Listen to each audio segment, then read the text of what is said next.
నటి కస్తూరి గత కొన్ని రోజులుగా కాంట్రవర్సీ కామెంట్స్తో వార్తల్లో నిలుస్తుంది. ఇటీవల ఆమె తెలుగు వారిపై చేసిన దిగజారుడు కామెంట్స్ అగ్గిరాజేశాయి. రాజుల కాలంలో అంతఃపుర మహిళలకు సేవ చేయడానికి వచ్చిన వారే తెలుగు వాళ్ళని తక్కువ చేసి మాట్లాడారు.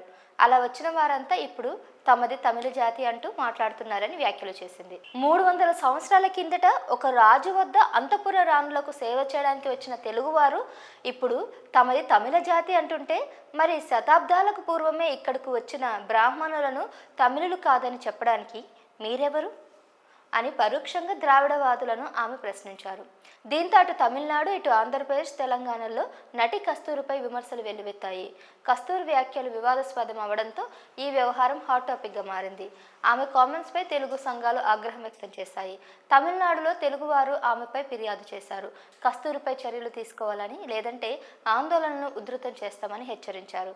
ఈ నేపథ్యంలో కస్తూరిపై చెన్నైలోని ఎగ్మోర్ పోలీస్ స్టేషన్లో పలు సెక్షన్ల కింద కేసు నమోదైంది. ఈ వివాదం కొనసాగుతుండగానే మరో వివాదంలో చిక్కుకుంది నటి కస్తూరి. మరోసారి కాంట్రవర్సీ కామెంట్స్ చేసి పెనుదుమారం రేపింది. అయితే ఈసారి తెలుగు వారిపై మాత్రం కాదు, ఈసారి ఉద్యోగులపై విరుచుకుపడింది. అది కూడా బ్రాహ్మణేతర ఉద్యోగులపై చేసిన వ్యాఖ్యలు తీవ్ర దుమారం రేపుతున్నాయి. ప్రభుత్వ ఉద్యోగుల్లో బ్రాహ్మణేతరులు లంచాలు తీసుకుంటున్నారని కస్తూరి కాంట్రవర్సీ కామెంట్ చేసింది. ఈ వ్యాఖ్యలతో ఉద్యోగ సంఘాలు బగ్గుమన్నాయి. కస్తూరి వ్యాఖ్యలను ముక్తకంఠంతో ఖండించాయి. నటి కస్తూరి వ్యాఖ్యలు కొన్ని వర్గాలకు చెందిన ప్రభుత్వ ఉద్యోగాలపై ప్రజల్లో తప్పుడు అభిప్రాయాన్ని సృష్టిస్తున్నాయంటూ ఆగ్రహం వ్యక్తం చేసింది తమిళనాడు రెవెన్యూ అధికారుల సంఘం. ఉద్యోగులను కించపరిచేలా మాట్లాడిన కస్తూరిపై చర్యలు తీసుకోవాలని తమిళనాడు ప్రభుత్వాన్ని రెవెన్యూ అధికారుల సంఘం కోరింది. ఇలా నటి కస్తూరి రోజుకో వివాదంతో విమర్శల పాలవుతుంది. అయితే కస్తూరి తెలుగు వారిపై చేసిన వ్యాఖ్యలు వివాదాస్పదం కావడంతో ఆమె క్షమాపణలు చెప్పారు.